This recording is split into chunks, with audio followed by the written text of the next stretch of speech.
এতে মাদক সেবী যদি স্কুলের সভাপতি হয় তাহলে মানুষ পড়াশোনা করবে কেন? জাতির বিবেক তো তখন কুমড়ে কুমড়ে খাবে। এলাকায় যারা রাজনীতি করে বেশিরভাগই একবারে মূর্খ এবং তাদের কিন্তু সন্ত্রাস, এবং তার পাওয়ার আছে, গোষ্ঠী পাওয়ার আছে, সন্ত্রাস। সে কিন্তু সিস্টেমে স্কুলের সভাপতি নিয়ে নেবে। তাহলে একটা সন্ত্রাস, এতে মাদক সেবী যদি স্কুলের সভাপতি হয় তাহলে মানুষ পড়াশোনা করবে কেন?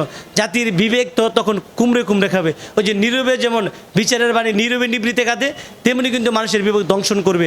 আজকে মানুষ কেন শিক্ষা গ্রহণ করতে চায় না?